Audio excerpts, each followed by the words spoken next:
What is going on, guys? It's your boy here again, Dean, and I'm finally getting around to my Shadowverse Evolve tier list for Set 7 Verdant Steel. That's right, we're finally getting to this. I've been distracted by leagues in RuneScape. You know, if you're playing leagues, let me know what region you guys took. How you guys liking it? Are you guys wasting as much time as I am on it?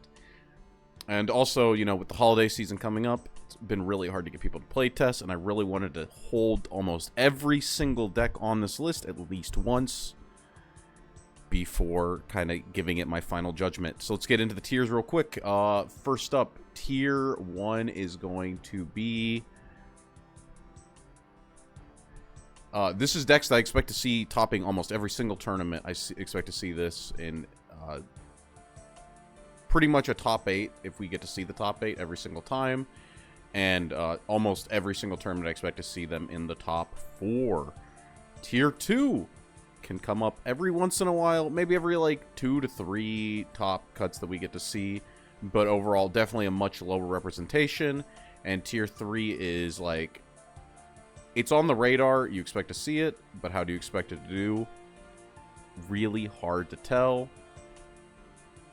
Probably generally this is like your like 3-2 decks, your 4-3s, you know, like the decks that generally underperform, and locals, these decks you don't expect to see if you've won your round 1 in a tournament all too much. Decks that they have win conditions, but overall they're pretty like not super great. With that in mind, let's get into it. First up, this is Earthright Runecraft. I'm putting this in tier 3. Deck is, you know, you just give it some time. Give it some time. Give it a set or two. It's going to be a lot better. We have the Golem Rampage. I think the big problem with this is a lot of cards that need a lot of setup.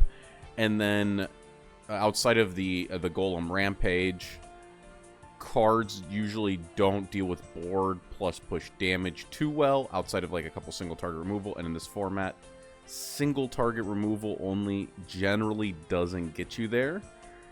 So like Riley's a house of a card, but the problem is decks like Mono and stuff, you're just kind of getting preyed on and losing. Unless you see multiple Golem Rampages in a row. So that's, you know, asking a lot. Not the worst deck, but it definitely doesn't feel like the kind of deck that you're going to be seeing do too hot, especially in the tournament circuit. Next up is Valdain. I'm putting this deck in tier 1. This deck is insane. I don't know what people are talking about when they say this deck is bad. It is... It can, like, double ramp on people, and then suddenly it has no bad matchups, it feels like, if it managed to somehow see double ramp. It does get preyed on early game like all Dragon decks have, but there's not a whole lot of early game decks in the meta, and with the inclusion of Maisha, decks that have hard kill count turns, usually you're able to actually ramp into the Maisha before they're able, or around the same time that they're available to do their big combos when your Maisha can hit them.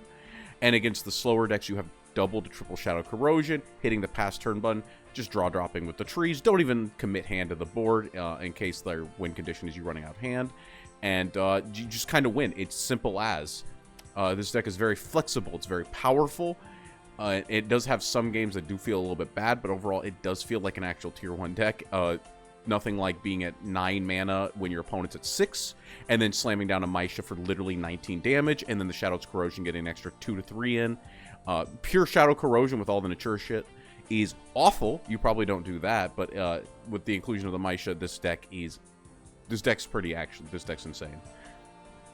I'm very high on Valdain. Debating on if I played in a regional or not. Not 100% certain on that one. Don't quote me there. Next up, this is Ramp Dragon. You can play Ramp Control with Bahamut's and, you know, Israfils and all that. All of the stuff you could play in the past. But now you have the Pterodactyl and like a little tree package for consistency.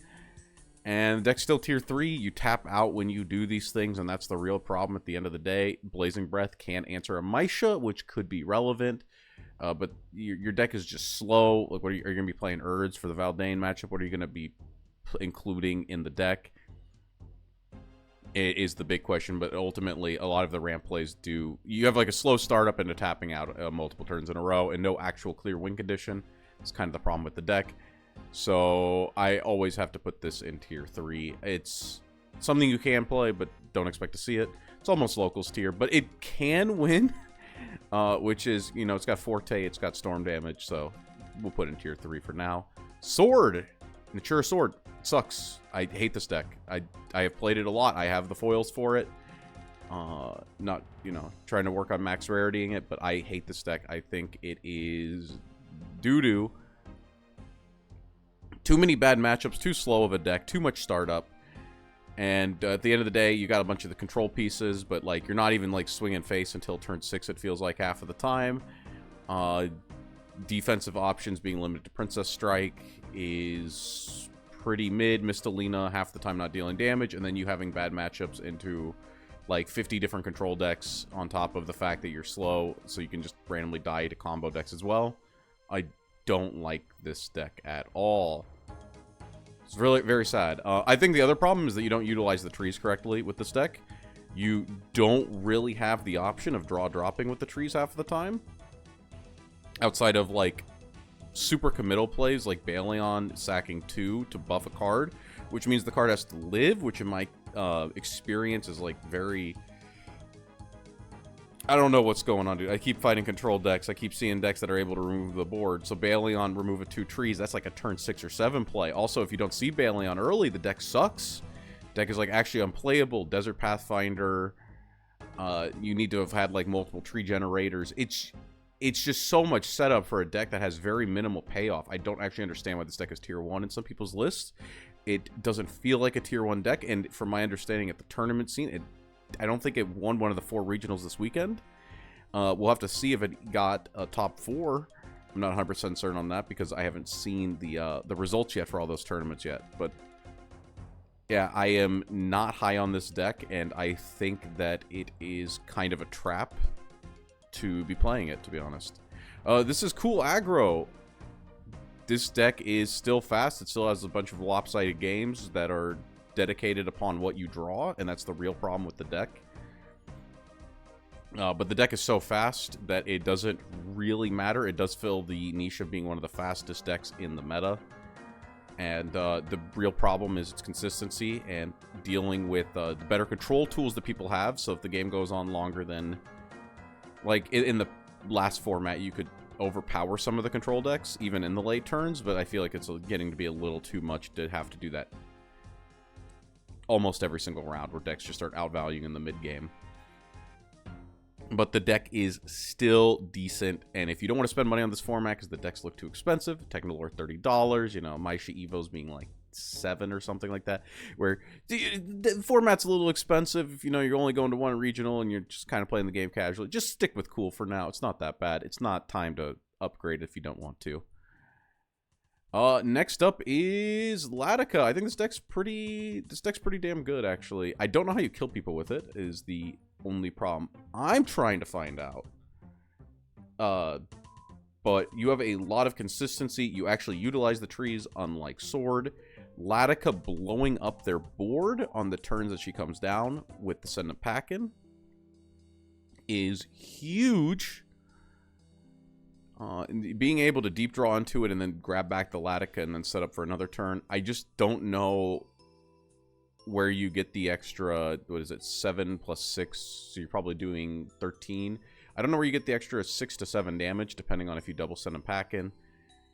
But if we can figure that part out and get the extra, just 1 or 2 extra chip damage, or maybe we need more to get through the healing.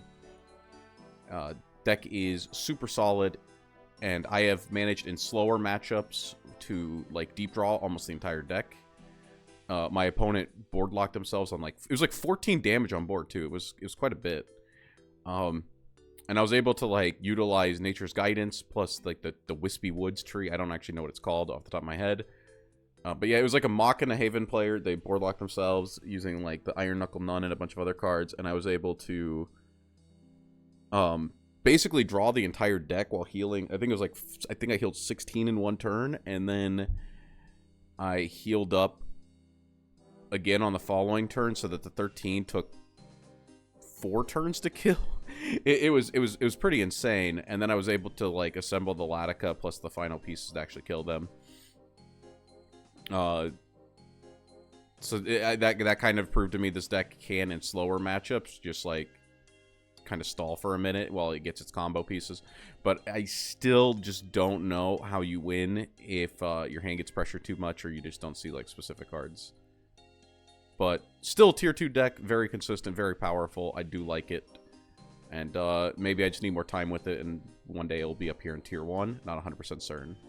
Tetra, this is Machina Rune. Dog shit deck, super... I don't know what you do. You got, like, snipes. You got a cheap board of garbage, and then you do something. I don't know what you do with this deck. I've seen it a couple times. I actually haven't even seen this one played. I've seen List, and... This deck looks bad, and by the fact I haven't even seen people playing it in casuals, it tells me that it's probably worse than Dirt, because Dirt seems like a very funny deck to play. Disdain Dragon. I still think this is tier 3. If people want to full send this and go to regional, feel free to. It's not that bad. Galmu being able to blow boards is good into mono, and Forte is still a decent card. You still have everything else. You have like a decent draw engine. I don't know if you have like okayish removal for like wide boards. Seems like a decent deck. A lot of burn damage, so you're not getting destroyed by random wards, which are in quite a few of the decks. And then you also have like a lot of ability to like answer tall threats and also wide threats. So yeah, definitely good deck. Rune Forest though, this deck is still tier 2. Slower format helps it a lot. It's not fighting cool half of the time and getting absolutely destroyed. But there are some decks that I mean, this deck is still like draw dependent. If it like stumbles on the first couple turns, it's probably gonna have a rough game afterwards. But it's, you know, it's a deck that scales infinitely, and if its opponent gives it time, it's probably going to be able to get that W. And Cynthia is a lot better than I thought in the set review, not going to lie. Lyshina, this deck is bottom of tier 2, top of tier 3. It's like somewhere around here. People can still play this. A lot of healing. A lot of good options. You can include Riley in it for extra draw if you wish. Losing to Techno Lord is a thing, and the fact is that sometimes you can still just get knocked out by some of the faster decks in the meta, and a deck like Valdain probably beats you because their pass turn button's going to do like 10, and yours is going to do nothing compared to that. So, yeah, definitely a decent deck, though. Wouldn't be surprised if somebody still just wants to play it, but there are definitely better rune decks out there, but this one's not too bad.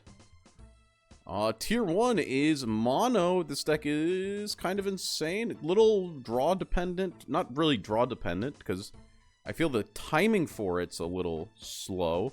Against aggressive decks that don't answer your board, you get to mono super early, like turn 4 or 5. And against decks that are answering your board, you have cards like the Bone Drone to continuously put up boards that even a board wipe won't fully answer. And that's what's important, because now it's like, okay, well, your mono is 1 to 2 mana cheaper.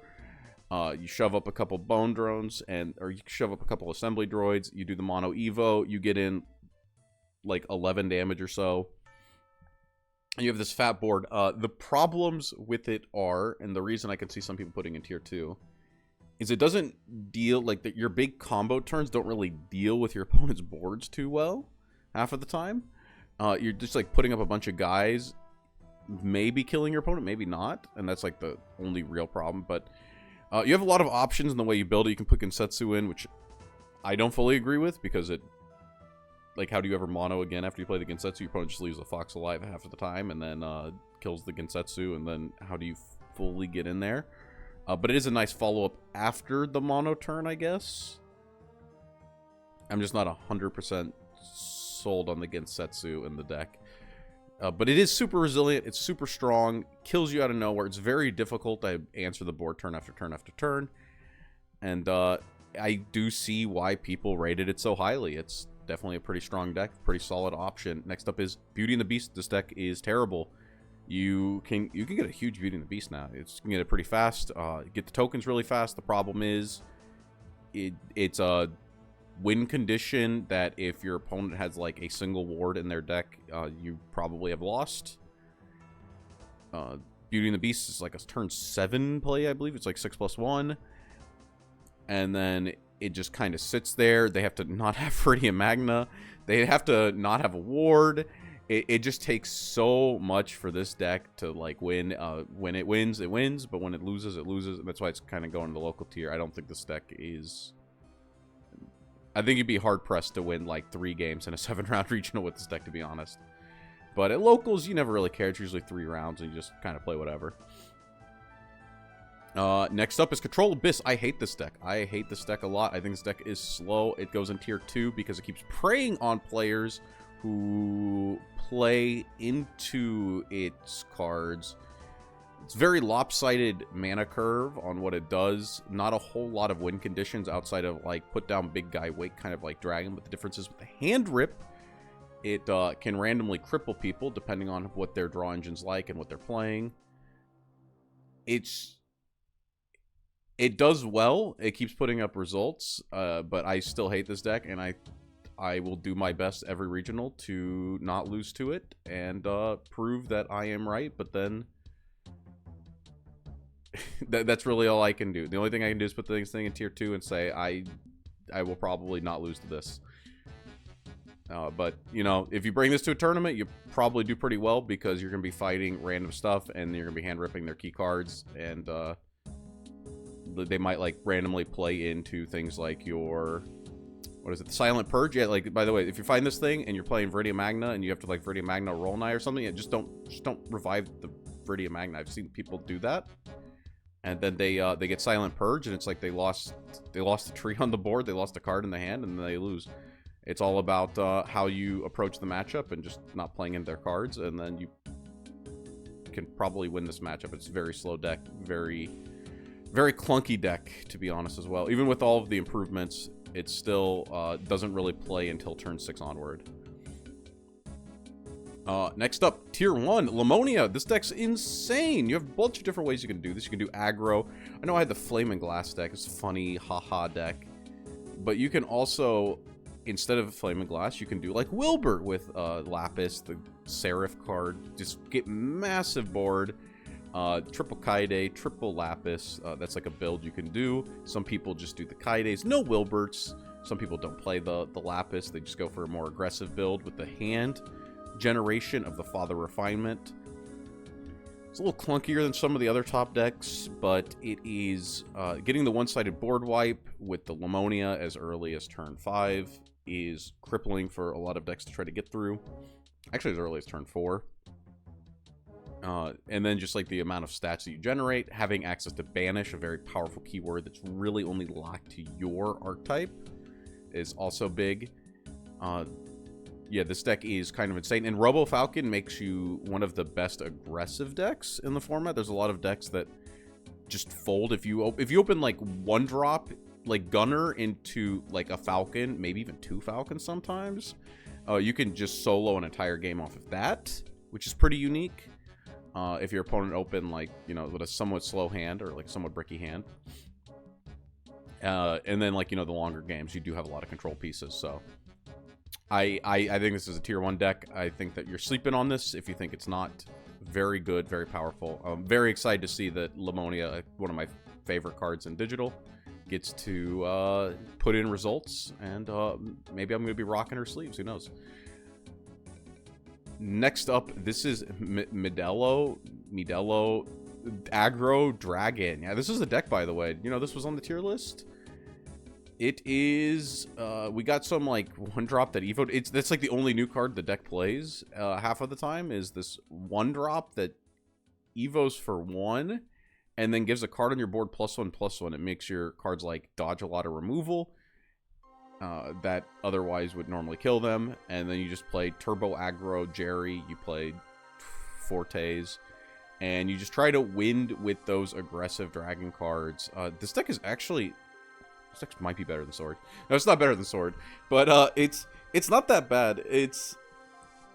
If I saw this in a regional, I would probably expect to randomly lose to it because it's so fast on its good hands. It's like... It's kind of like Aggro Abyss in a way. Like, you know, like, Aggro Abyss is not on the tier list, honorary tier 3, because that deck will always be tier 3 regardless of what happens, just due to how fast it is. But Aggro Dragon, not that bad, to be honest. And the fact that a lot of your stuff randomly dodges removal, thanks to Mello, like, buffing them. And then you have access to Forte to, like, you know, just close out games super early. Push a lot of damage super early. Just, like, well before your opponent. I mean, like all aggro decks, it's going to crumble randomly, and you're just randomly going to get hit with, like, 1 too many removal spells and then die.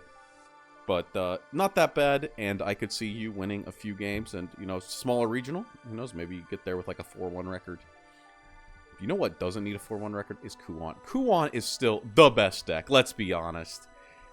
Good matchups across the board. We're in a slower meta, a lot of control pieces, killing a lot of your aggro decks. Like, right, Lemonia, got a slower win con. Valdain's pretty good, especially into Kuan. Mono, you know, you got the big boards, but, like, you have options with the Eleanor package, or, like, even just standard Kuan of being able to answer, like, quite a few things on the board at a time, and hopefully just get there. Just keep them off of the mono till turn 6 or so. Try to not die, because if even at 1 health, you can win the game. That's your only goal, is to get to turn 7 or 8, and then you should hopefully win. That's, like, the only goal that you really have. And I don't think a whole lot has changed, even with the Cursecrafter limit, because, yeah, Cursecrafter got hit, but now we're on a slower format. Decks need a lot more setup. Decks need a lot more to, like, combo off, and because of that, I think you're honestly in an okay spot, even with, like, less Cursecrafter. But yeah, so that's my tier list. If you guys like it, smash that thumbs up button. If you didn't like it, you know what, smash that thumbs up button anyway, and tell me why I'm wrong. But, you know, ultimately, you have to prove it to me. So let's see those results. If you want to be putting Sword in tier 1, we got to see some, like, top 3, top 4 finishes with Sword. We got to see, like, a few of them before it starts getting up there. But, yeah, I hope to maybe get, like, some more gameplay. It's just, like, it's really hard to get any of that with, you know, the holidays happen. It's hard to get that together. But I will be at Philly, so look forward to seeing me there. Hopefully we can finally take a W. But, you know, always take things one step at a time. Let's shoot for the top 8 first, and then go from there. And hopefully, you know, see other people there. And until next time, it's your boy Dean, signing out.